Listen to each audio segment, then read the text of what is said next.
Good morning everyone. Last class में हम लोगों ने रेसिस्टेंस फाइंड करना सीखा था। आज उसी को कंटिन्यू करेंगे। तो मैं एक क्वेश्चन और देता हूँ।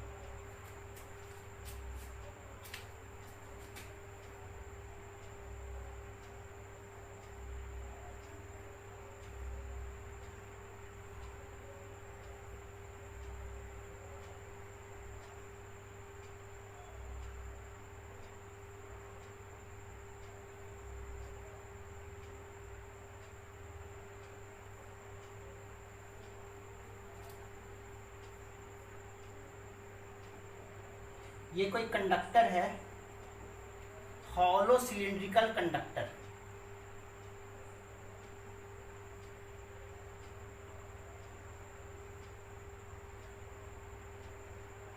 जिसका कुछ थिकनेस है।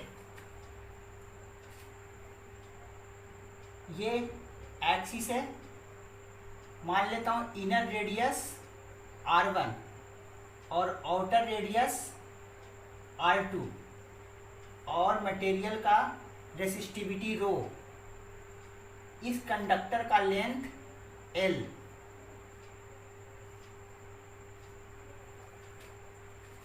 और करंट का फ्लो इस कंडक्टर से, इन सब सेक्शन से, इस साइड से इस साइड हो रहा है। ये करंट का फ्लो है।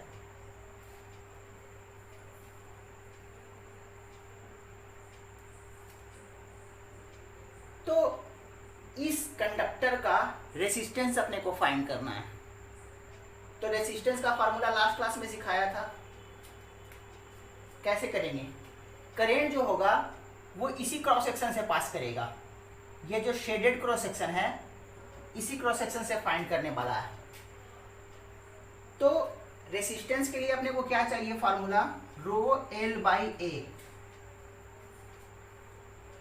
तो मटेरियल का रेसिस्टिविटी रो दिया हुआ है, इसका लेंथ भी अपने को पता है L। Area of cross section find करना है जिससे करंट पास कर रहा है। तो करंट कितना एरिया से पास कर रहा है? इस वाले एरिया से। तो ये एरिया में कैसे लिखूंगा? आउटर सरफेस वाला जो रेडियस है उसका एरिया लिखूंगा और माइनस ये एरिया कर दूंगा, तो अपना ये वाला एरिया फाइंड हो जाएगा। तो यहाँ पर रेसिस्टेंस का फार्मूला क्या बनेगा? R equal to rho L by A। ये कितना बनेगा? Pi R2 square minus R1 square. इसको मैं ऊपर लिख देता हूँ, शायद नहीं दिख रहा हो।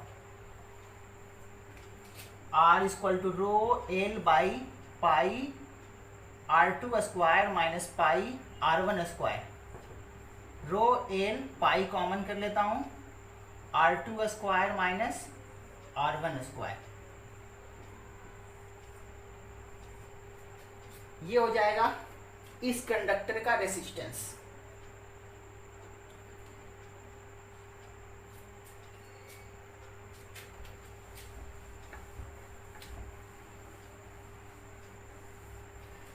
मैं रेसिस्टेंस का फार्मूला फिर से लिख रहा हूं क्योंकि यूनिट एंड डायमेंशन पर अपने को बात करना है।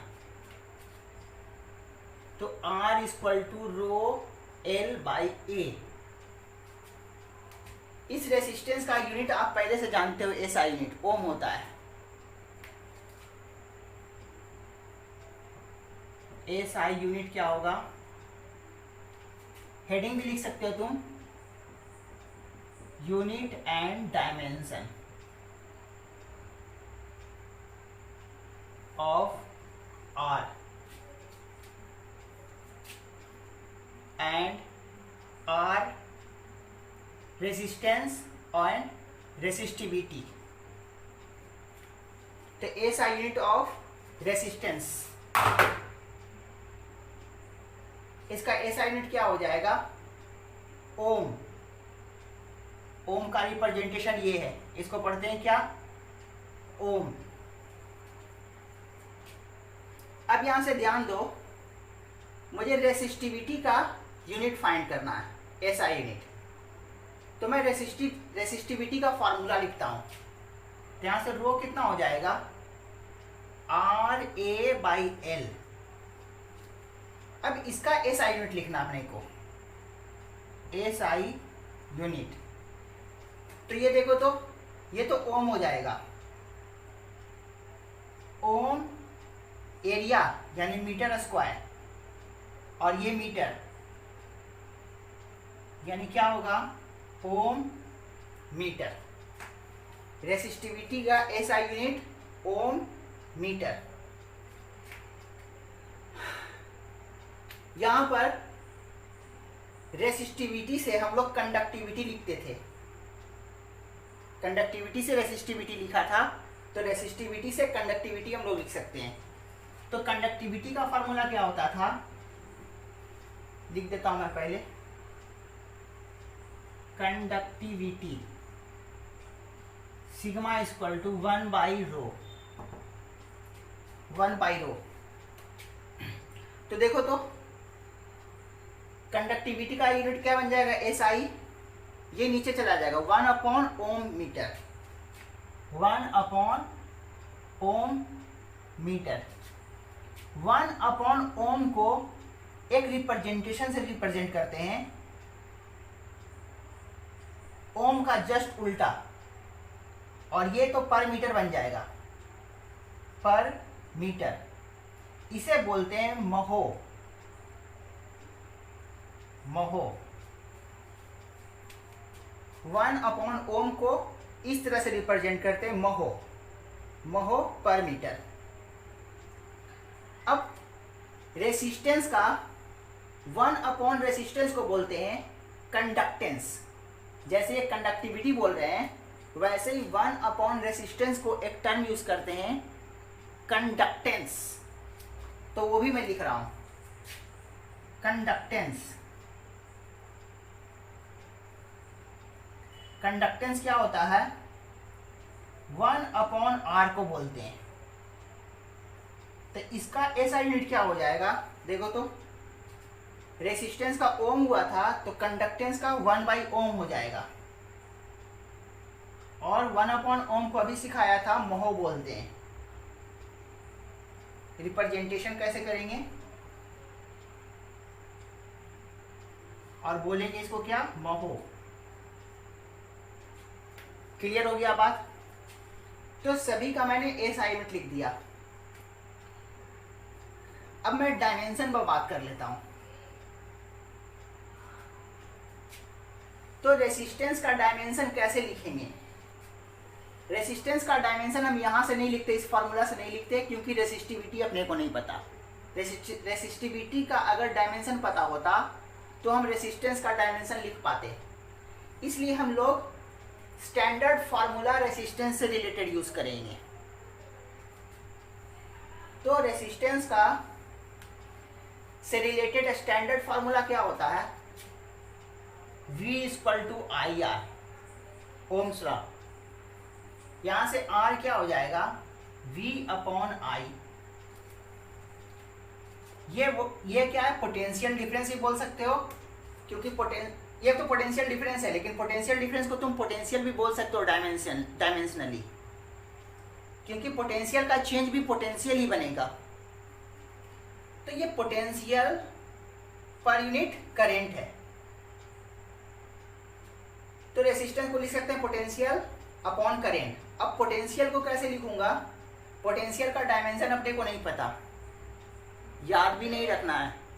इससे रिलेटेड फार्मूला देखो कैसा होता है, इस फार्मूला को सिंप्लीफाई करो। तो इसका फार्मूला तुम लोगों ने सीखा होगा, पोटेंशियल को बोलते हैं work done per unit charge.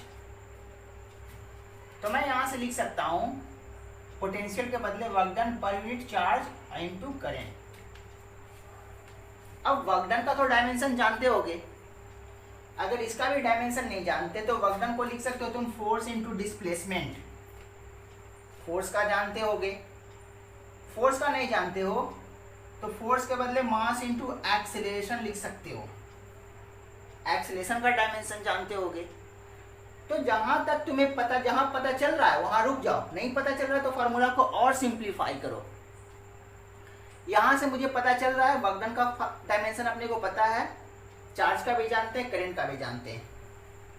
तो अब मैं डायमेंशन फार्मूला लिखता हूं रेसिस्टेंस का। कैसा बनेगा? वर्क डन का क्या होता है? M L square T minus two, charge का I T, Q equal to I T. तो चार्ज का क्या हो जाएगा? करेंट को मैं ए से रिप्रेजेंट करता हूँ, ए और टी, और यहाँ से करेंट ए। फाइनली क्या बन जाएगा? M L square T minus three A minus two. ये रेसिस्टेंस का डायमेंशन बन जाएगा, सॉरी हाँ, रेसिस्टेंस का डायमेंशन फार्मूला। अब रेसिस्टेंस का पता चल गया तो तुम रेसिस्टिविटी भी लिख सकते हो। तो रेसिस्टिविटी का डायमेंशन क्या होगा? रो इक्वल टू, अभी सिखाया था, आर ए बाई एल।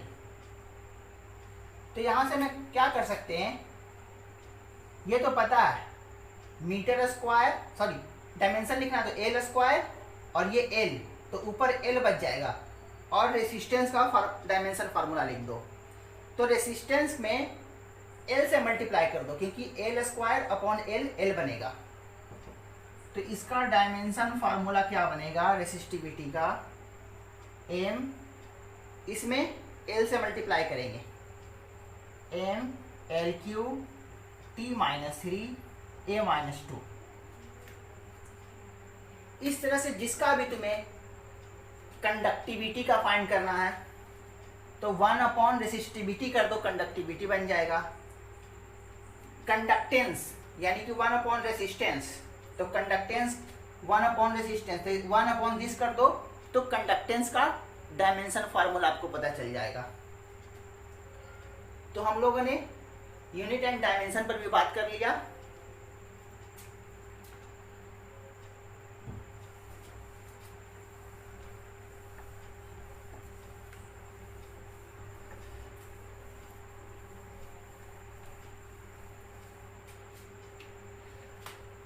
अब हम लोग सीखेंगे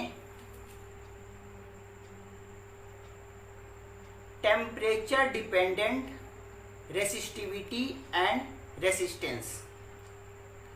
अगर किसी कंडक्टर का टेम्परेचर चेंज कर दिया जाए तो उसका रेसिस्टेंस और रेसिस्टिविटी चेंज करता है। कैसे चेंज करता है वो मैं एक्सप्लेन करता हूँ।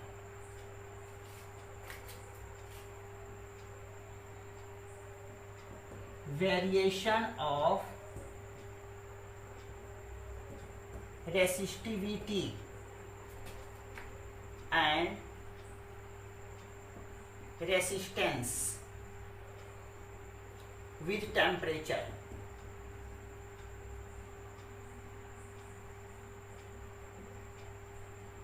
टेम्परेचर के साथ रेसिस्टिविटी और रेसिस्टेंस कंडक्टर का कैसे चेंज करता है?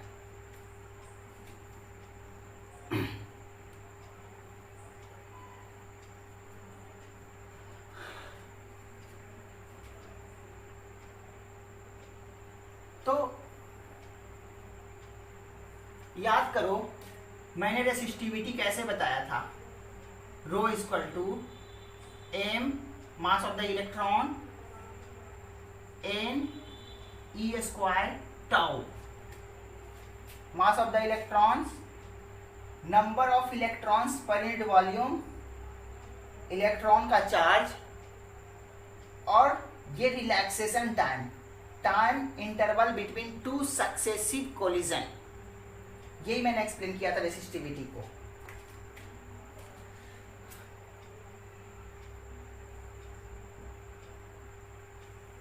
अब मैं यहां पर जो रेसिस्टिविटी देखने जा रहा हूं वो कंडक्टर के साथ साथ सेमीकंडक्टर का भी देखेंगे हम लोग।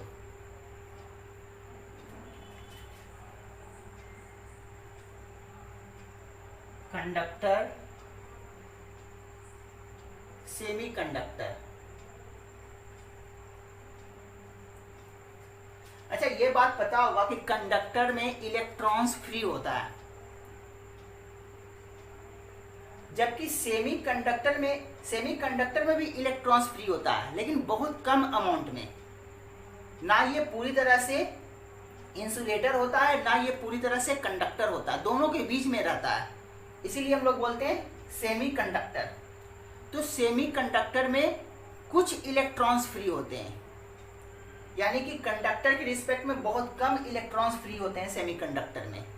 मतलब ज़्यादा से ज़्यादा इलेक्ट्रॉन अपने पेरेंट एटम या मॉलिक्यूल से बाउंड रहते हैं, बंधे हुए रहते हैं। तो यहाँ पर हम लोग बात कर रहे हैं कि रेसिस्टिविटी कंडक्टर और सेमीकंडक्टर का कैसे चेंज कर रहा है। तो यहाँ पर देखो, तो सपोज मैं टेम्परेचर इंक्रीज कर दिया, टेम्परेचर इंक्रीज कर दिया, लैंग्वेज में नहीं लिख रहा हूं, इंडिकेशन से बात कर रहा हूं।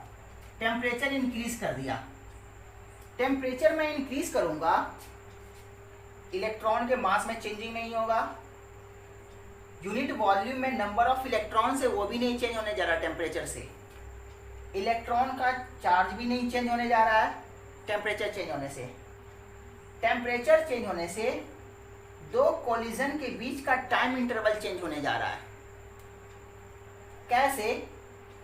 अगर मैं टेम्परेचर बढ़ा दूंगा तो जो रैंडम स्पीड है इलेक्ट्रॉन का वो इंक्रीज कर जाएगा। कैसे? आरएमएस स्पीड, रैंडम स्पीड जो होता है इलेक्ट्रॉन का, उससे जो आरएमएस स्पीड बनता है उस रैंडम स्पीड का जो स्पीड लिखते हैं हम लोग वो आरएमएस में लिखते हैं। और आरएमएस में स्पीड इस तरह से लिखते हैं √3RT/m। ये काइनेटिक थ्योरी ऑफ गैसेस में सिखाया जाता है, आपने पढ़ा होगा तो याद होगा। काइनेटिक थ्योरी ऑफ गैसेस में आरएमएस स्पीड यही लिखते हैं। तो देखो, तो टेम्परेचर इंक्रीज कर दूंगा तो रैंडम स्पीड इंक्रीज कर जाएगा इलेक्ट्रॉन का, और रैंडम स्पीड इंक्रीज कर जाएगा तो जो कोलिजन हो रहा था लैटिस से इलेक्ट्रॉन का वो ज़्यादा जल्दी होगा, फ्रीक्वेंट होगा। स्पीड बढ़ने से यहाँ आने में टाइम कम लगेगा, यानी कि दो कोलिजन के बीच का टाइम इंटरवल डिक्रीज कर जाएगा। स्पीड इंक्रीज करेगा, टेम्परेचर बढ़ाया, स्पीड इंक्रीज किया, स्पीड इंक्रीज करेगा तो दो कोलिजन के बीच का टाइम इंटरवल डिक्रीज कर जाएगा। तो हो क्या रहा है, टेम्परेचर बढ़ा रहे हैं तो दो कोलिजन के बीच का टाइम इंटरवल, जिसको रिलैक्सेशन टाइम बोल रहे हैं, वो डिक्रीज कर जाता है। जल्दी कोलिजन होगा, जल्दी कोलिजन होगा तो टाइम घट जाएगा, टाउ। अब ये टाउ घट जाएगा, बाकी सारे कांस्टेंट है, ये घटने से ये बढ़ जाएगा। टाउ डिक्रीज करेगा तो रेसिस्टिविटी इंक्रीज करेगा, टाउ घटा तो रेसिस्टिविटी इंक्रीज करेगा। और याद करो R=ρL/A, रेसिस्टिविटी इंक्रीज करेगा तो रेसिस्टेंस इंक्रीज करेगा। क्लियर हो गया बात? फाइनली हम लोग बोलेंगे टेम्परेचर बढ़ने से रेसिस्टिविटी इंक्रीज करता है और रेसिस्टेंस भी इंक्रीज करता है। क्लियर हो गया बात? अब सेमीकंडक्टर पर बात करते हैं।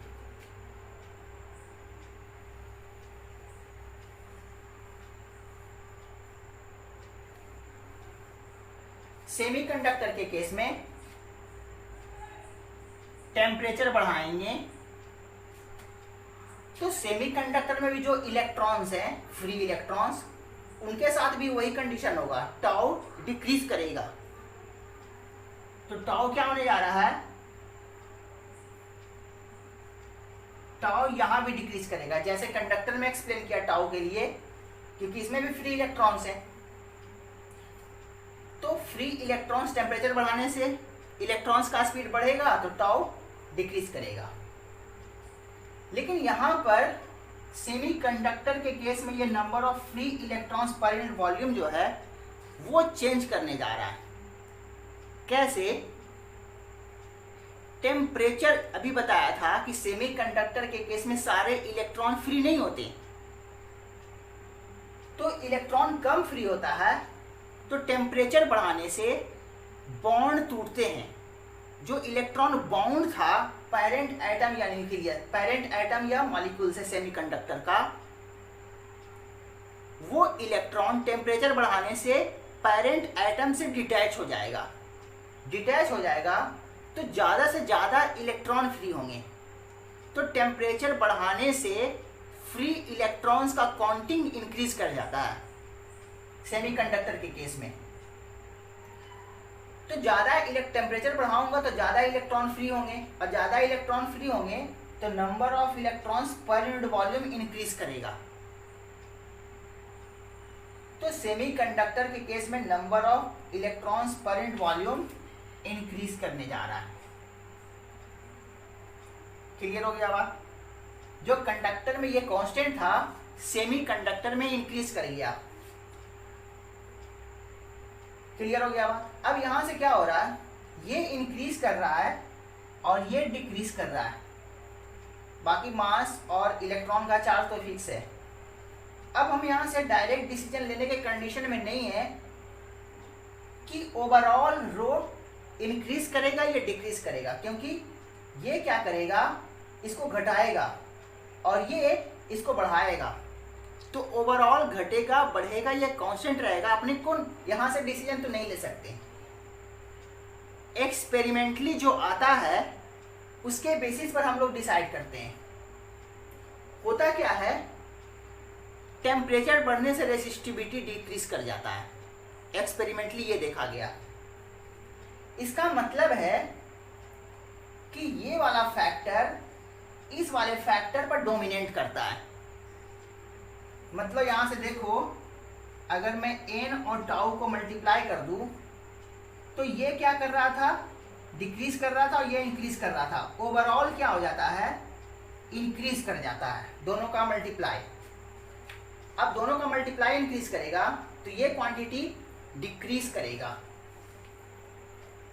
यानी कि ये जो रेसिस्टिविटी को बढ़ा रहा था, जितना ये बढ़ा नहीं रहा था उससे ज़्यादा ये घटा दिया, इसलिए ओवरऑल रेसिस्टिविटी डिक्रीज करता है। तो हम लोग बोलेंगे यहां से रेसिस्टिविटी रेसिस्टिविटी डिक्रीज करता है। क्यों? क्योंकि ये वाला फैक्टर इस वाले फैक्टर पर डोमिनेट कर जाता है। अब रेसिस्टिविटी डिक्रीज करेगा तो रेसिस्टेंस भी डिक्रीज करेगा। क्लियर हो गया बात? तो सेमीकंडक्टर के केस में टेम्परेचर इंक्रीज करने से रेसिस्टिविटी डिक्रीज करता है और इसलिए रेसिस्टेंस भी डिक्रीज करता है। आईआईटी में क्वेश्चन भी पूछा है इससे।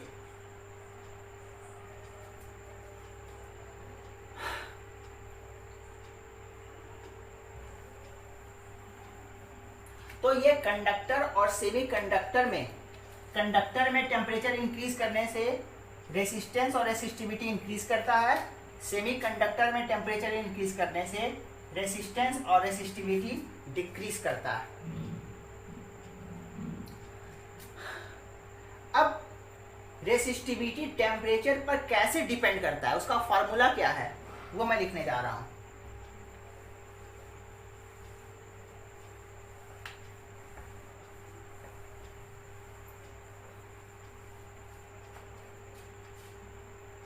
रेसिस्टिविटी टेम्परेचर पर डिपेंड कर रहा है, तो मैं रेसिस्टिविटी एट टेम्परेचर T2, ये मल्टीप्लाई नहीं है, रेसिस्टिविटी एट टेम्परेचर T2 मैं लिख रहा हूं।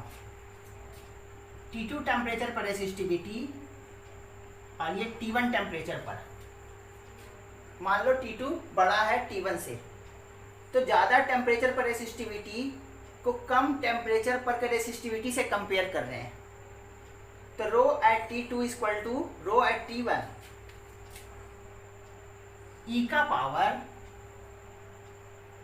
अल्फा T2 माइनस T1, ये फॉर्मूला होता है। देखो तो टेम्परेचर बढ़ा देंगे तो ये वाला क्वांटिटी एक्सपोनेंशियली ये इंक्रीजिंग ग्राफ है, आपको क्लियर है ये? तो यहां से हम बोल सकते हैं कि टेम्परेचर बढ़ाने से रेसिस्टिविटी जो इंक्रीज करता है उसका फार्मूला ये है। जहां पर ये क्वांटिटी, इसका एक नेम है, क्या नेम है, टेम्परेचर कोएफिशिएंट ऑफ रेसिस्टिविटी, जो कि मटेरियल पर डिपेंड करता है। डिफरेंट मटेरियल के लिए ये डिफरेंट होता है। अब इसको मैं एक्सपोनेंशियल एक्सपेंशन इसका जानते हो EX का 1 + x स्क्वायर बाई √2, सॉरी √2 बोल रहा हूँ, फैक्टोरियल 2, इस तरह से आगे बढ़ते हैं। तो मैं इसका फॉर्मूला मैं लिख रहा हूं इस तरह से, इसको मैं हटा दे रहा हूं। तो क्या लिखूंगा यहां से, रो T1 1 + अल्फा T2 - T1, इसका बाद वाला फैक्टर, ये क्वांटिटी जो होता है 1 से कम होता है।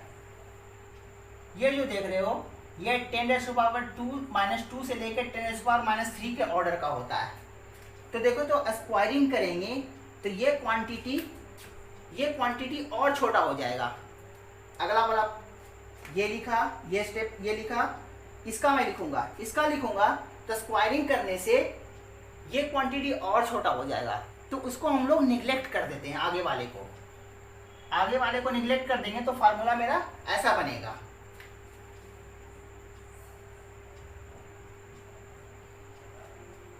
इसको तुम ऐसे भी लिख सकते हो, T2 टेम्परेचर पर रेसिस्टिविटी को रो2 बोल देता हूँ, T1 टेम्परेचर पर रेसिस्टिविटी को रो1 बोल देता हूँ। 1 + अल्फा ΔT, जहाँ ΔT क्या है, इसका टेम्परेचर माइनस इसका टेम्परेचर। तो फाइनली रेसिस्टिविटी का ये फार्मूला हम लोग लिखते हैं।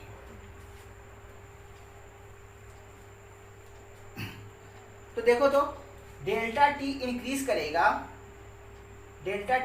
करेगा तो ये क्वांटिटी पॉजिटिव होगा, और पॉजिटिव होगा तो 1 में कुछ ऐड होगा, तो ये क्वांटिटी रो1 से ज़्यादा मिलेगा अपने को, क्योंकि 1 से ज़्यादा से मल्टीप्लाई करेंगे रो1 को, तो रो1 से ज़्यादा मिलेगा ये। तो टेम्परेचर बढ़ने से रेसिस्टिविटी इंक्रीज कर रहा है। अगर टेम्परेचर घटा देंगे तो ये क्वांटिटी निगेटिव बनेगा, और निगेटिव बनेगा तो ये क्वांटिटी 1 से कम, और 1 से कम को रो1 से मल्टीप्लाई करेंगे तो रो2 रो1 से कम हो जाएगा।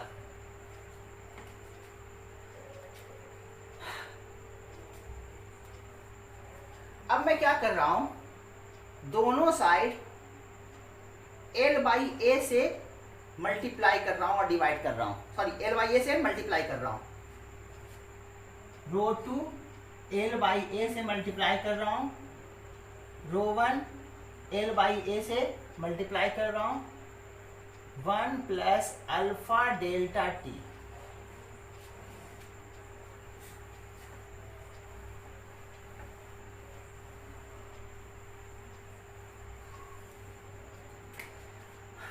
अब ध्यान दो, इसको मैं बोल सकता हूं R2 T2 टेम्परेचर पर रेसिस्टेंस, और इसको मैं बोल सकता हूं T1 टेम्परेचर पर रेसिस्टेंस।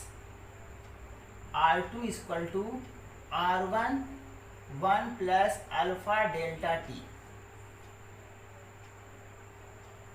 तो इस तरह से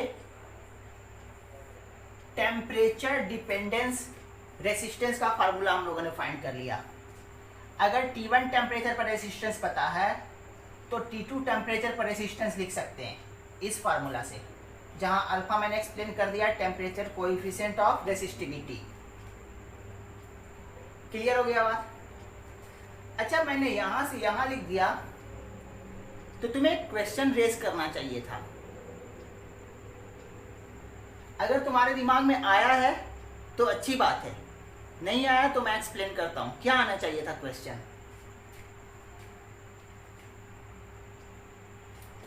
ये रेसिस्टिविटी एट टेम्परेचर T2, ये लेंथ एट टेम्परेचर T2, ये area cross section at temperature T2, ये length at resistivity at temperature T1, length at temperature T1, area of cross section at temperature T1।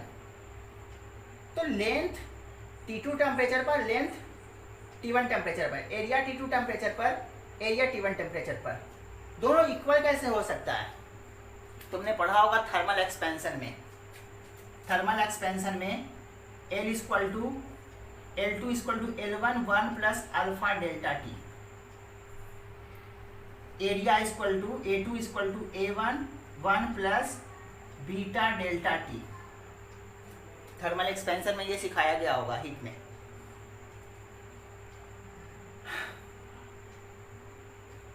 तो यहां से ये alpha और ये alpha different है, वहां पर इसको बोलते हैं कोएफिशिएंट ऑफ थर्मल एक्सपेंशन और ये कोएफिशिएंट ऑफ एरियल एक्सपेंशन। खैर, टेम्परेचर बढ़ाने से लेंथ इंक्रीज कर रहा है, टेम्परेचर इंक्रीज करने से एरिया इंक्रीज कर रहा है, तो दोनों सेम कैसे होगा? तो यहां पर एक्सप्लेनेशन क्या है कि यहां पर जो कोएफिशिएंट ऑफ लीनियर एक्सपेंशन है और ये वाला जो है कोएफिशिएंट ऑफ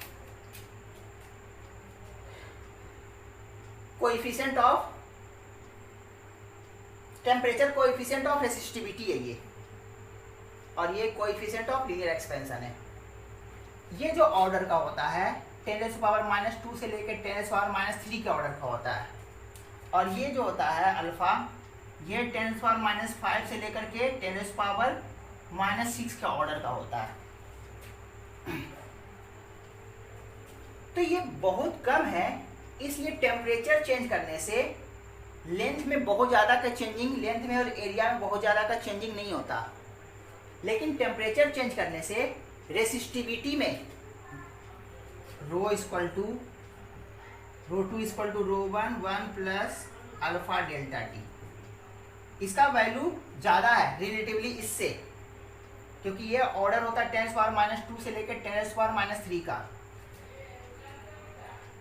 तो टेम्परेचर के साथ रेसिस्टिविटी का वेरिएशन लेंथ या एरिया ऑफ क्रॉस सेक्शन से बहुत ज़्यादा होता है, इसका वेरिएशन इससे या इससे बहुत ज़्यादा होता है रिलेटिवली, इसलिए इसका और इसका वेरिएशन को हम निगलेक्ट कर देते हैं। होता तो है लेकिन हम लोग काउंट नहीं करते, इसीलिए दोनों तरफ मैंने L और दोनों तरफ A लगाया है। क्लियर हो गया बात?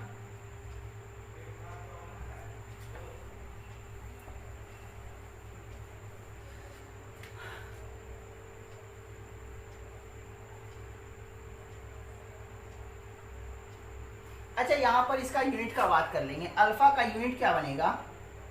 SI unit. ये देखो तो नंबर है, तो ये क्वांटिटी भी क्या होना चाहिए? नंबर होना चाहिए, क्योंकि डायमेंशनली ये दोनों एक दूसरे से समेशन से रिलेटेड है, एक दूसरे से जुट रहा है, तो दोनों को ऐड कर रहे हैं तो ये नंबर, तो ये भी नंबर। ये टेम्परेचर का टेम्परेचर डिफरेंस भी टेम्परेचर है, तो इसका SI यूनिट केल्विन भी लिख सकते हो या डिग्री सेल्सियस भी लिख सकते हो। SI यूनिट हालांकि केल्विन होता है। तो ध्यान दो कि अगर ये टेम्परेचर है तो ये 1 टेम्परेचर बनना चाहिए, तभी ये नंबर बनेगा। ये नंबर तो ये भी नंबर, तो ये टेम्परेचर है तो ये 1 टेम्परेचर, यानी इसका SI यूनिट क्या बनेगा? अल्फा का SI यूनिट पर केल्विन।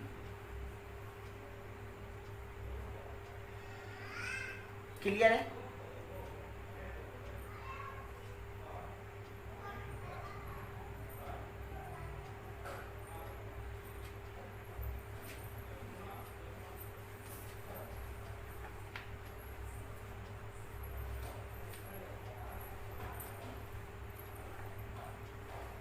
फिर से मैं वापस ओम्स लॉ पर आता हूं। ओम्स लॉ क्या था? V1 माइनस V2, जिसको पोटेंशियल डिफरेंस भी हम लोग बोल रहे थे, इसको V भी लिख सकते हैं, पोटेंशियल डिफरेंस को V इक्वल टू IR। तो यहाँ V मतलब पोटेंशियल डिफरेंस है, potential difference equal to current into resistance. अब ध्यान देना, ये कोई रेसिस्टेंस है R, और ये करंट का फ्लो है। बहुत ही इंपॉर्टेंट बात बताने जा रहा हूँ, बहुत बच्चों को इस चीज़ में कंफ्यूजन होता है, इसलिए बहुत ध्यान से। ये करंट का फ्लो है, करंट का फ्लो ए से बी की तरफ है। तुम्हें मैंने बताया था कि करंट का फ्लो मतलब पॉजिटिव चार्ज का फ्लो, और पॉजिटिव चार्ज का फ्लो हाई पोटेंशियल से लो पोटेंशियल की तरफ होता है। करंट का फ्लो मतलब पॉजिटिव चार्ज का फ्लो, और पॉजिटिव चार्ज का फ्लो हाई पोटेंशियल से लो पोटेंशियल, या ऐसे भी समझो पॉजिटिव चार्ज इधर फ्लो कर रहा है मतलब इलेक्ट्रिक फील्ड इधर रहा होगा, तभी तो फोर्स इधर लगेगा चार्ज पर F। तो इलेक्ट्रिक फील्ड इधर है, तो इलेक्ट्रिक फील्ड के डायरेक्शन में हम लोग चलते हैं तो पोटेंशियल डिक्रीज करता है। इलेक्ट्रिक फील्ड का डायरेक्शन ये है, तो ये हाई पोटेंशियल है, ये लो पोटेंशियल है। तुम जैसे समझो, इलेक्ट्रिक फील्ड से समझो या पोटेंशियल से समझो। करंट का फ्लो मतलब पॉजिटिव चार्ज का फ्लो, और पॉजिटिव चार्ज का फ्लो हाई पोटेंशियल से लो पोटेंशियल। तो जैसे मुझे करंट का डायरेक्शन दिखा, तो मैं यहाँ से बोल सकता हूँ VA ग्रेटर देन VB। ए का पोटेंशियल बी के पोटेंशियल से ज़्यादा है, तो पोटेंशियल डिफरेंस कितना बनेगा? VA माइनस VB, ये पॉजिटिव क्वांटिटी आएगा। अगर माइनस VB माइनस VB लिखूंगा तो निगेटिव मिलेगा अपने को। Potential difference equal to current into resistance. तो दिस पोटेंशियल, करंट देखकर मैं बात बता रहा हूं कि ये हाई पोटेंशियल है, ये लो पोटेंशियल पर है, तो VA माइनस VB IR। अगर अपने को VB माइनस VA लिखना हुआ तो माइनस IR लिखेंगे।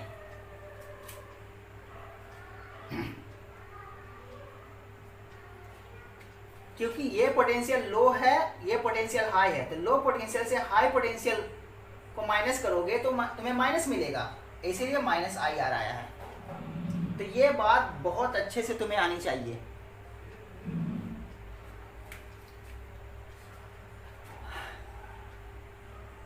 इसको मैं लिख देता हूं for a resistor, for a resistor के लिए कर रहा था हम लोग।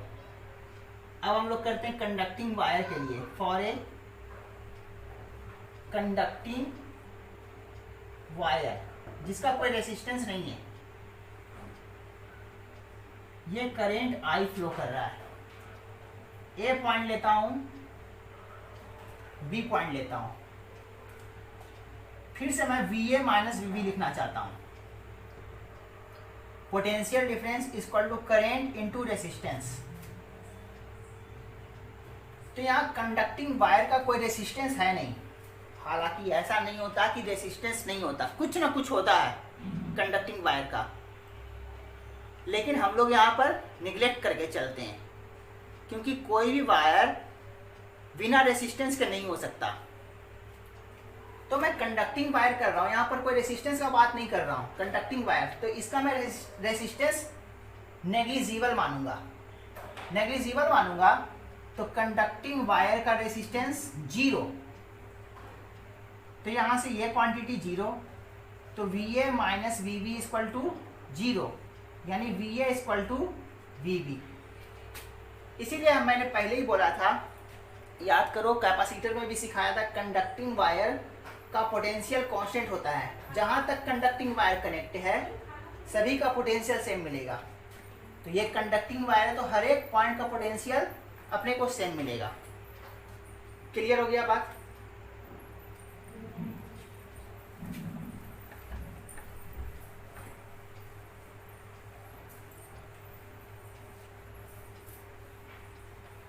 अब थोड़ा बैटरी के पोटेंशियल डिफरेंस के बारे में बात कर लेते हैं।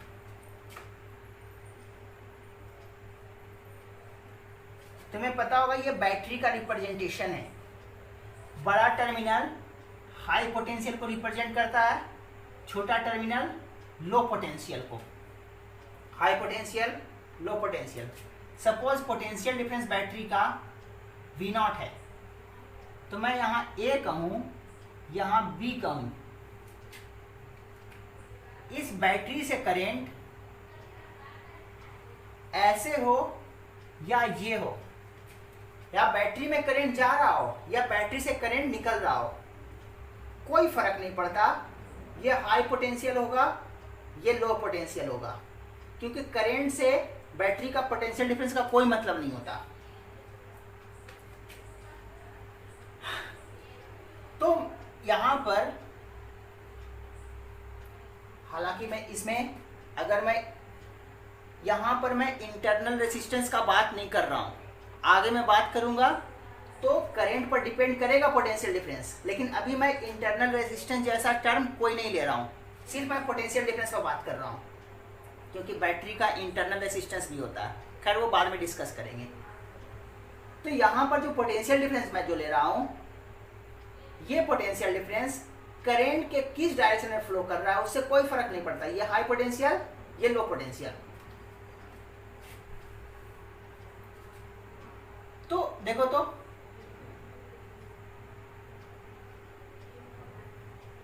VA minus VV equal to होगा V0, ये हाई पोटेंशियल ये low potential, VA minus VV equal to V0 में ले रहा हूं। अगर मैं ये कह दूं VV माइनस VA तो माइनस V0, ये हाई है लो है, हाई में से लो माइनस करेंगे तो पॉजिटिव मिलेगा अपने को V0। अब यहां ध्यान देना,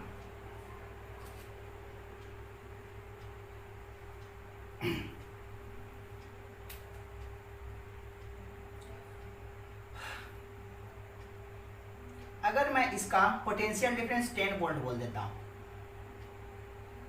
तो मैं इसका या इसका पोटेंशियल अभी नहीं बता सकता, सिर्फ ये बता सकता हूं कि this minus this equal to 10, this potential minus this potential equal to minus 10।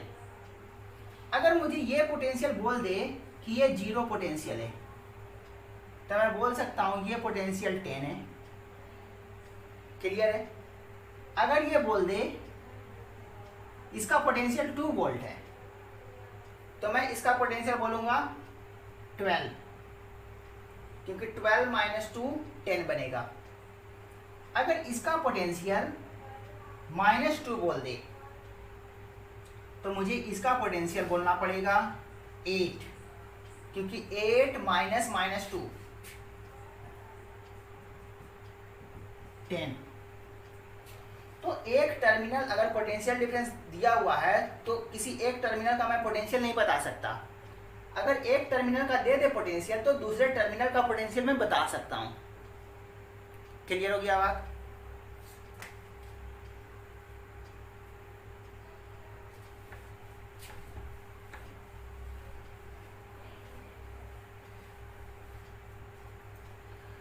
अब हम लोग सीखेंगे combination of resistors series parallel.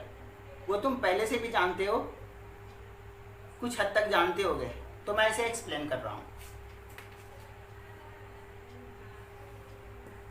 Combination of resistors, पहला हम लोग करेंगे सीरीज कॉम्बिनेशन।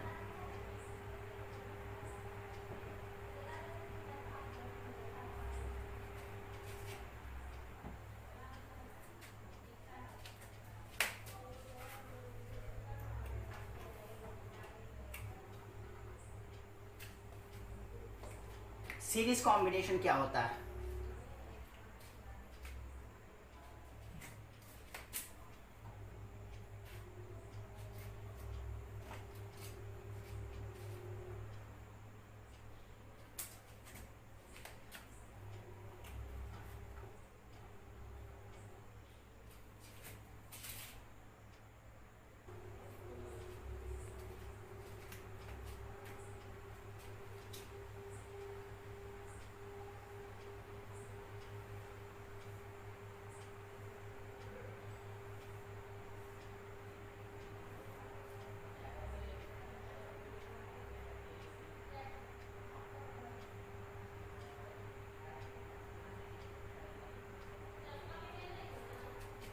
तीन रेसिस्टर्स मैंने लिया जिसका रेसिस्टेंस R1, R2, R3। ये बैटरी लिया इस बैटरी का पोटेंशियल डिफरेंस मैं V नॉट ले रहा हूं। अब देखो तो यहां भी पोटेंशियल डिफरेंस है, यहां भी पोटेंशियल डिफरेंस है, यहां भी पोटेंशियल डिफरेंस है। सपोज मैं इसका पोटेंशियल 0 कर देता हूं, तो इसका पोटेंशियल V नॉट। अब ये कंडक्टिंग वायर है, तो याद करो यहाँ का V नॉट, तो यहाँ का भी पोटेंशियल V नॉट। ये 0 पोटेंशियल मैंने लिया है। अगर मैं इसको 0 बोला हूँ तो ये पूरा 0 पोटेंशियल पर है, 0 पोटेंशियल पर है। क्लियर है? ये potential difference V not, V not minus 0 V not. अब देखो तो मैं इस पोटेंशियल डिफरेंस को ये पोटेंशियल डिफरेंस प्लस ये पोटेंशियल डिफरेंस प्लस ये पोटेंशियल डिफरेंस कर सकता हूं। इस पोटेंशियल डिफरेंस को मैं बोलता हूं V1, इस पोटेंशियल डिफरेंस को बोलता हूं V2 और इस पोटेंशियल डिफरेंस को मैं बोलता हूं V3। तो मैं V1 V2 V3 कैसे लिखूंगा? इस सर्किट से करंट होगा, देखो तो बैटरी से जो करंट निकलेगा वापस वही करंट आएगा और वही करंट तीनों रेसिस्टर्स में होगा। जो करंट इसमें होगा सेम करंट तीनों से पास करेगा, तो तीनों से करंट सेम। सीरीज कॉम्बिनेशन पहचानने का यही तरीका है कि रेसिस्टर से करंट सेम होना चाहिए। अगर रेसिस्टर से करंट सेम हो तो इसका मतलब सीरीज कॉम्बिनेशन। अब इसका मतलब ये नहीं है कि कोई किसी दूसरे रेसिस्टर में और इस रेसिस्टर में करंट सेम है तो ये दोनों सीरीज में है। सीरीज होने के लिए एक एंड दोनों का कॉमन होना चाहिए। देखो तो एक एंड कॉमन है और दोनों से करंट सेम है, तो तीनों से करंट सेम है और एक एंड कॉमन है, इसलिए मैं बोल सकता हूं कि ये सीरीज कॉम्बिनेशन में है। तो सीरीज कॉम्बिनेशन में कब बोलते हैं? जब रेसिस्टर के पास, सारे रेसिस्टर्स के पास इक्वल करंट हो। तो मैं पहले इसका डेफिनेशन लिख देता हूं। 2 और more resistors are said to be in series combination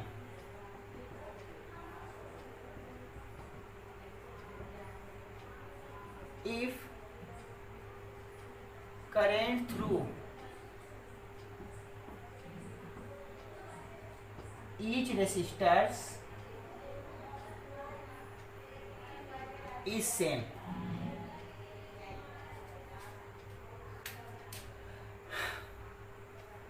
अब देखो तो इस पोटेंशियल डिफरेंस को V नॉट, यहां V नॉट को बोल सकता हूं V1 plus V2 plus V3।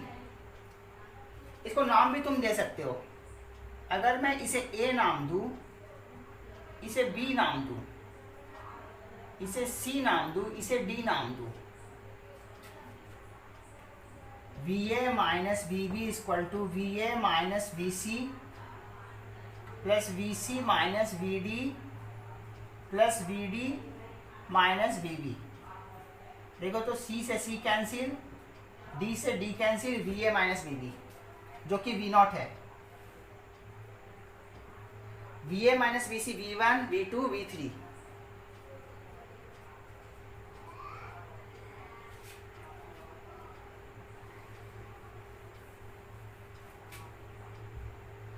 इसको मैं यहां लिख रहा हूं, इसको मैं रब कर देता हूं।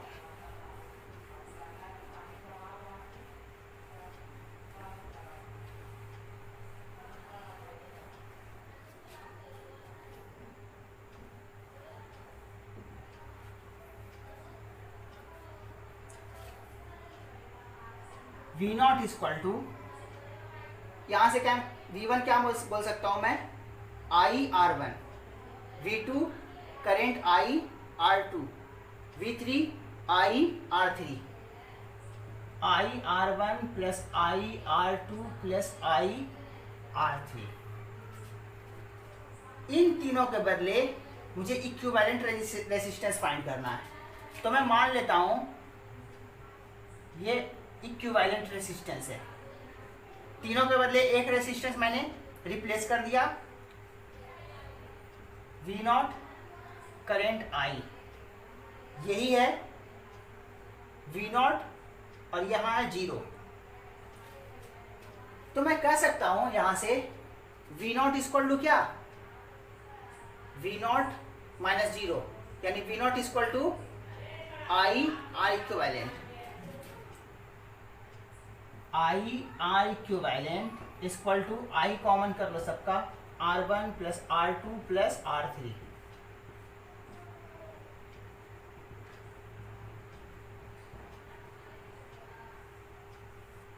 ये तो तुम पहले से भी जानते थे फार्मूला, इसमें कुछ बताने के लिए अभी है नहीं कुछ खास, तो मैं आगे पैरेलल कॉम्बिनेशन पर बढ़ जाता हूं।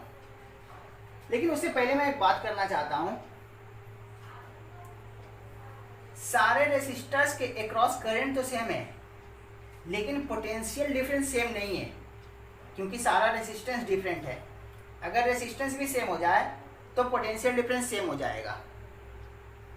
तो अगर तीनों आर आर आर होता तो ये वी नॉट है, तो मैं बोलता कि ये V not by 3, V not by 3, V not by 3, V not by 3, V not by 3, V not by 3 add कर लेता तो वी नॉट बन जाता।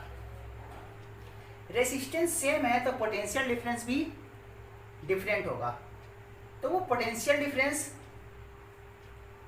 लिखना है अपने को, कंपेयर करना है। दो पोटेंशियल डिफरेंस को मान लो कंपैरिजन करना आ जाए, तो कैसे कंपैरिजन करेंगे? तो देखो तो V1 is to V2 is to V3 equal to V1 equal to IR1 IR2 IR3।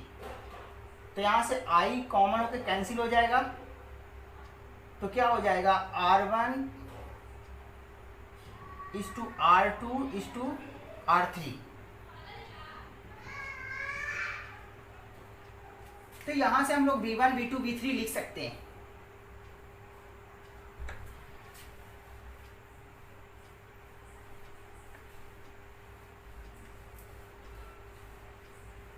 यहां से V1 V2 V3 कैसे लिखेंगे? देखो तो R1 upon R1 plus R2 plus R3 और net potential difference V not था, V not V2 equal to R2 R1 plus R2 plus R3 V not, V3 equal to R3 R1 plus R2 plus R3 into V not. शायद यहाँ से यहाँ लिखने में तुम्हें confusion हो रहा हो, तो मैं एक सिंपल तरीके से मैं इसको एक्सप्लेन करता हूँ कैसे लिखते हैं ये। Suppose V1 upon V2 equal to 2/3, जिसको मैं 2/3, जिसको मैं V1 is to V2 equal to 2/3 लिखता हूँ। तो यहां से क्या आना चाहिए? V1 2/5 और दोनों के अक्रॉस जो पोटेंशियल डिफरेंस था, मान लेते हैं कि net potential difference V not था, तो मैं V1 upon V2 equal to 2/5 V not लिखता। वही मैं प्रूफ करके दिखाता हूं कि ये कैसे लिखा हूं। तो यहां से लिख सकता हूं मैं V1 upon V2 equal to 2/3। मैं क्या करता हूं, यहां V1 कर देता हूं, तो यहां 2 कर दूंगा कंपोनेंडो डिवेंडो से, तुमने ये सीखा होगा। V1 और ये net potential difference, net potential difference मान लो V नॉट था 2/5, तो V1 equal to 2/5 V not.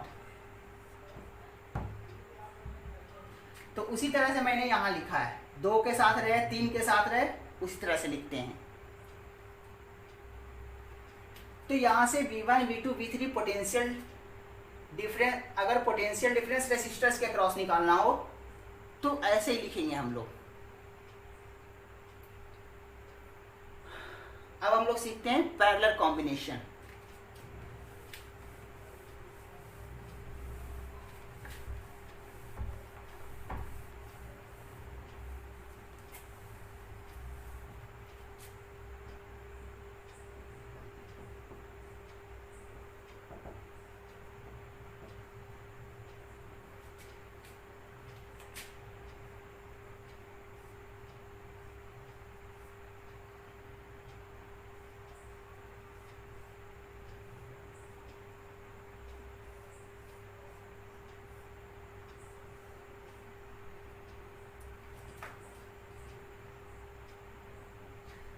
Suppose ये पोटेंशियल डिफरेंस बैटरी का मैं V ले रहा हूँ।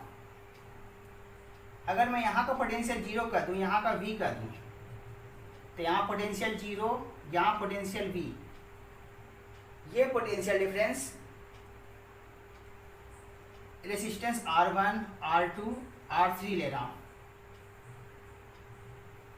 ये potential difference V, potential difference V, potential difference V, तीनों रेसिस्टर्स के अक्रॉस पोटेंशियल डिफरेंस सेम है। पैरेलल पहचानने का तरीका यही है।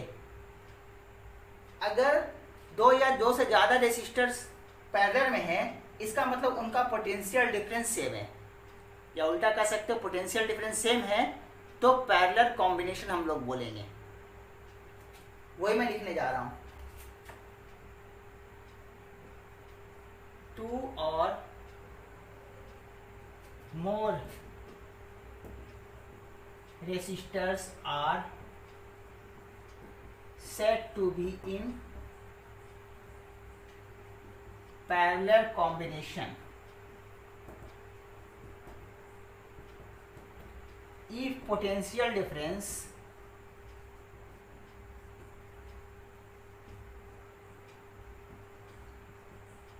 across each capacitor, each resistance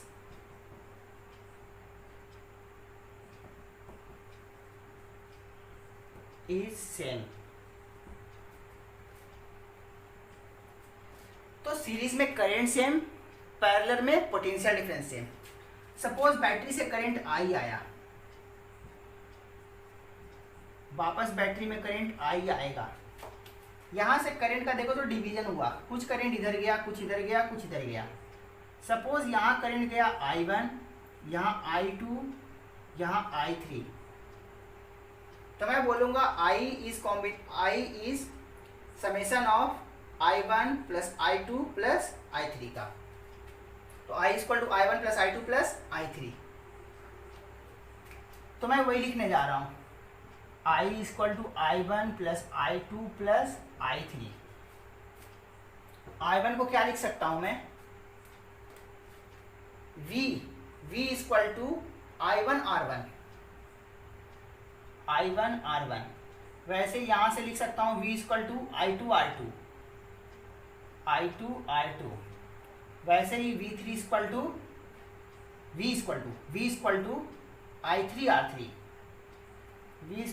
I3 R3। तो I1 को क्या लिख सकता हूं मैं, V by R1, V by R2, V by R3। और ये नेट करंट है। तीनों के बदले में अगर एक रेसिस्टर मान लूं, तो फिर से potential difference V, current I, तो V equal to I R equivalent, तो I equal to V upon R equivalent, net current equal to net potential difference upon R equivalent. Common करके कैंसिल कर देंगे,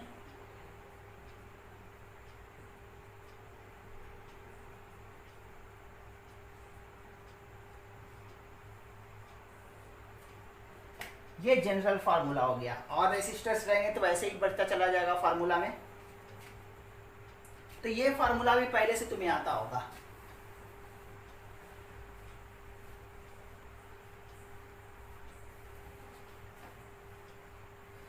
अगर दो रेसिस्टर्स पैरेलल में हो तो फार्मूला कोशिश करो कि ऐसे ना लिखने का, कोशिश करो, इसको अरेंज कर देता हूं। 1 upon R equivalent equal to 1 by R1 plus 1 by R2।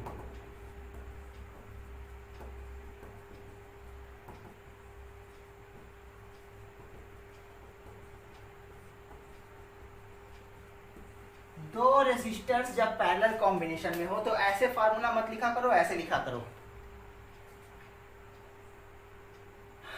इससे तुरंत वैल्यू पता चल जाएगा। अब ध्यान दो, कुछ पैरेलल वाला, अगर दो रेसिस्टर्स पैरेलल में हो, दोनों का वैल्यू सेम हो, यहां से मैं बोल दूं if R1 equal to R2 equal to R, तो R इक्विवेलेंट कितना बन जाएगा, R square upon 2R, R equivalent R/2। Parallel में हो और दोनों का वैल्यू सेम हो तो इंडिविजुअल का हाफ, 3 हो तो इंडिविजुअल का 1/3, 4 हो तो इंडिविजुअल का 1/4। अगर n रेसिस्टर्स पैरेलल में है और सबका वैल्यू सेम है तो इक्विवेलेंट इंडिविजुअल का resistance upon n।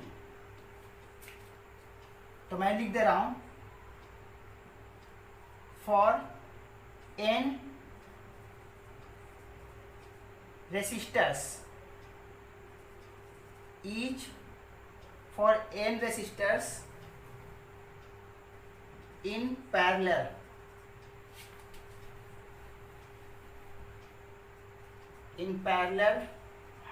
combination,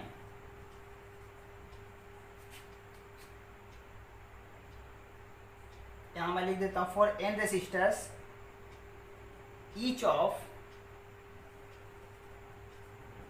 resistance are in parallel combination, for n resistors each of resistance are in parallel combination, then R equivalent is equal to R by n।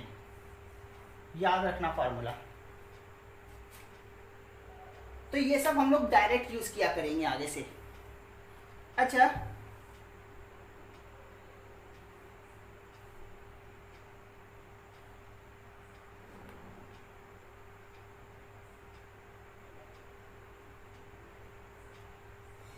यहां से R equivalent मैंने लिखा था ना, मुझे ध्यान नहीं है R इक्विवेलेंट कैसा लाया था मैं, R1 R2 upon R1 plus R2।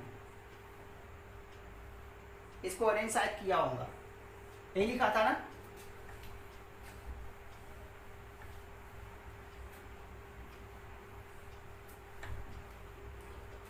अब देखो, कुछ जो पैरेलल कॉम्बिनेशन में है अगर याद रखोगे तो क्वेश्चन सॉल्व करने में आसानी होगा। तो कुछ पैरेलल कॉम्बिनेशन का रेसिस्टर मैं तुम्हें दिखाता हूं,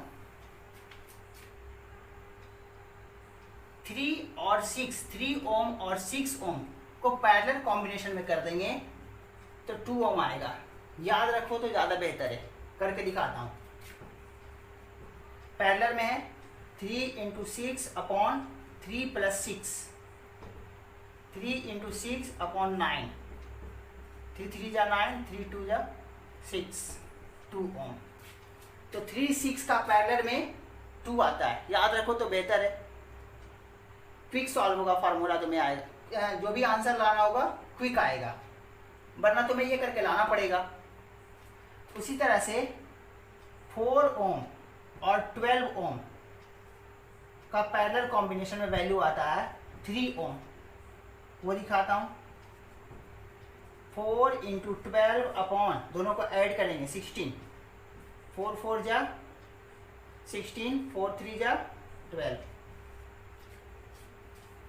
तो याद रखो तो ज़्यादा बेहतर है।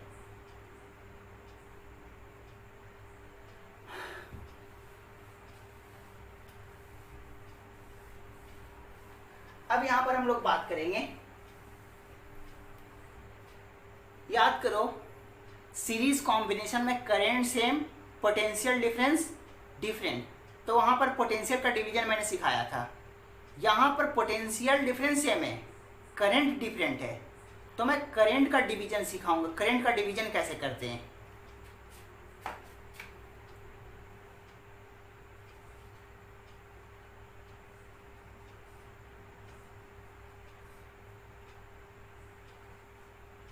R1 R2 R3, suppose current आ रहा था I,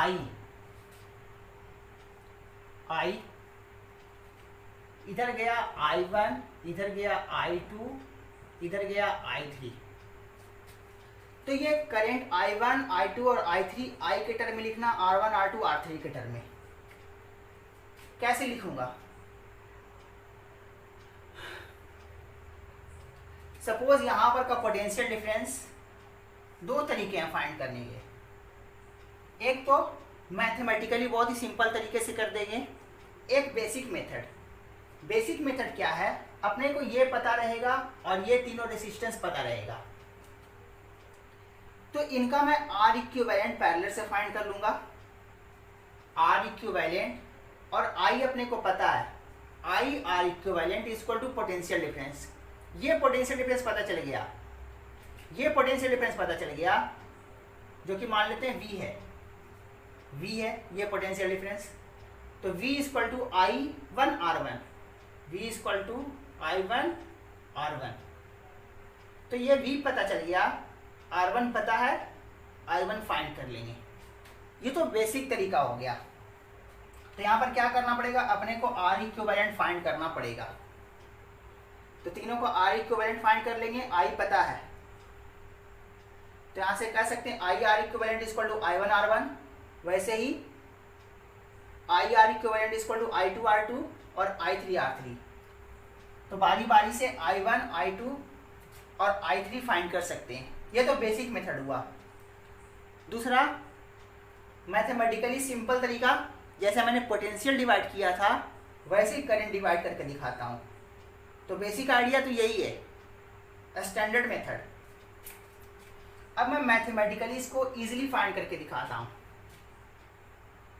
I1 is to I2 is to I3 equal to, suppose ये पोटेंशियल डिफरेंस V है, तो V equal to I1 R1 equal to I2 R2 equal to I3 R3। तो I1 equal to V by R1, I2 equal to V by R2, I3 equal to V by R3। V by R1,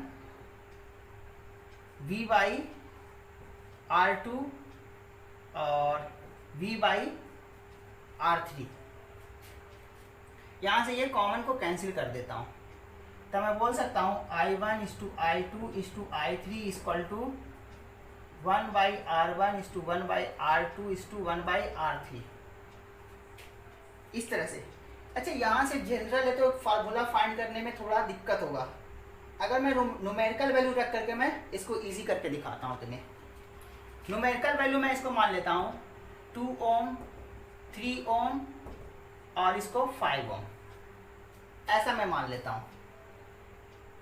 net current तो I है ही, तो यहाँ से क्या हो जाएगा, I1 is to I2 is to I3 is to I4, I3 तक की था, 1 बाई 2, 1 बाई 3, 1 बाई 5। अब मैं इसको क्या करता हूँ, एलसीएम लेकर के नीचे को इक्वल करता हूँ, तो कितना हो जाएगा 10, 30, यानी कि मैं इसको कर सकता हूँ 15, 30, 10, 10, 6, यानी कितना बनेगा ये, I1 is to I2 is to I3 equal to, नीचे तो कॉमन हो गया, 15 is to 10 is to 6। तो अब मैं बता सकता हूँ I1 इक्वल टू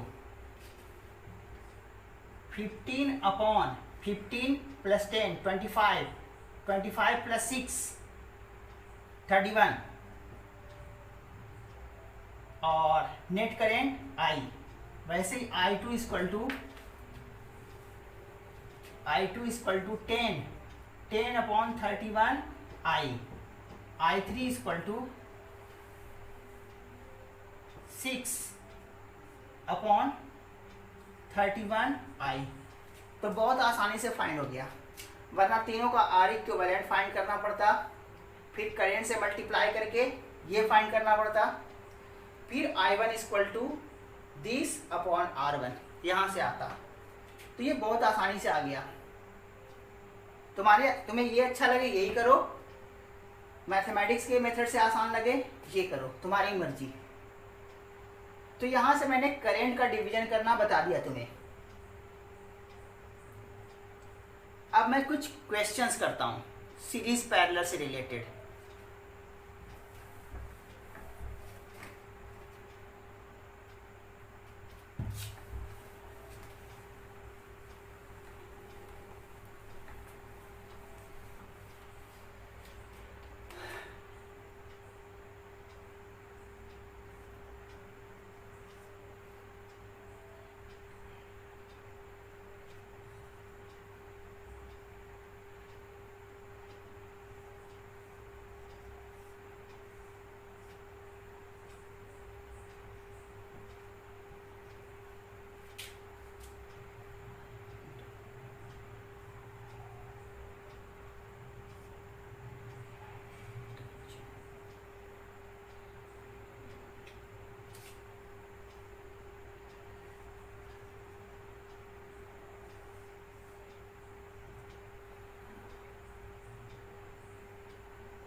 अभी तो मैं इसको और भी एक्सपेंड कर सकता था, लेकिन मैं इतना ही पे करता हूँ।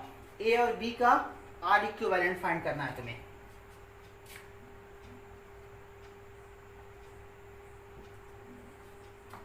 ए और बी का समझने के लिए सबसे आसान तरीका है, अगर कुछ ना समझ में आए तो बैटरी जोड़ के, बैटरी देखो जोड़ करके, बैटरी जोड़ोगे तो जो करंट आएगा वो करंट, कुछ करंट यहाँ जाएगा, कुछ इधर जाएगा, कुछ इधर जाएगा, और बाकी इन दोनों से आके यहाँ मिलेगा और यहाँ से आएगा, और ये सारा मिलकर वापस आई बन जाएगा। अब ध्यान दो, सीरीज पैरेलल अपने को देखना है, तो देखो तो जो करंट यहाँ से आया, जो इससे पास कर रहा है वही करंट इससे पास कर रहा है, यानी ये दोनों सीरीज में है, ये दोनों सीरीज में है। तो इन दोनों के बदले मैं एक रजिस्टर बना देता हूं, जहां पर सीरीज पैरेलल दिखे सर्किट को छोटा करते जाओ। आर इक्विवेलेंट निकालना अपने को, सर्किट को मैं छोटा कर रहा हूं तो इन दोनों के बदले मैं एक बोल देता हूं। 2 और 4 का सीरीज में 6।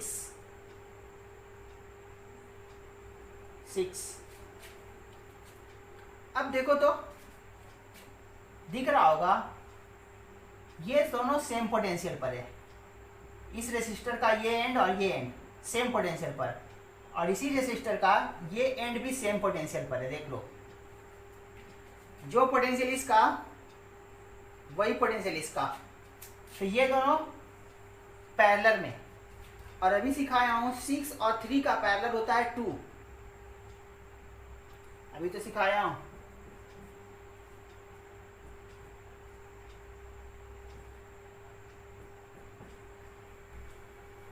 ये दोनों का 2, तो इसके बदले मैं एक रेसिस्टर बना देता हूं, इसके बदले तो मैं क्या करता हूं, इसको हटा देता हूं और इसको मैं 2 कर देता हूं, बल्कि इसको मैं ठीक से थोड़ा कर देता हूं 2।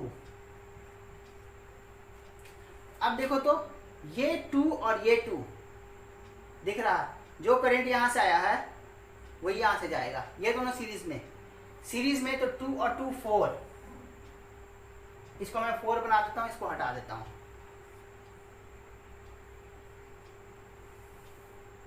और ध्यान से देखो तो ये 4 का दोनों टर्मिनल एक पोटेंशियल पर, और इधर का दोनों टर्मिनल एक पोटेंशियल पर, तो ये 12 और ये 4 पैरेलल में एक पोटेंशियल पर है, और इधर भी क्या है, एक पोटेंशियल पर है, तो दोनों का पोटेंशियल डिफरेंस सेम, दोनों पैरेलल में तो इन दोनों को मैं एक बना देता हूं। अभी बताया था 12 और 4 का आर इक्विवेलेंट 3 आता है, तो मैं इसको हटा करके इसको 3 बना देता हूं।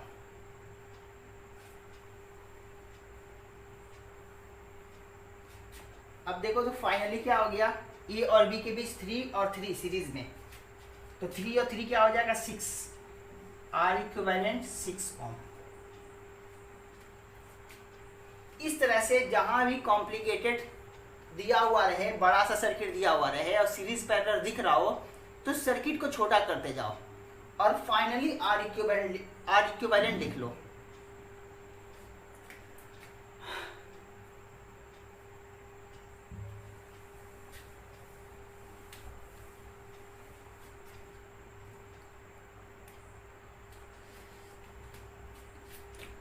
आज के लिए इतना ही करते हैं, अगले क्लास में इक्विवेलेंट रेसिस्टेंस से और अच्छे क्वेश्चन देखेंगे। तो नेक्स्ट क्लास में मिलते हैं।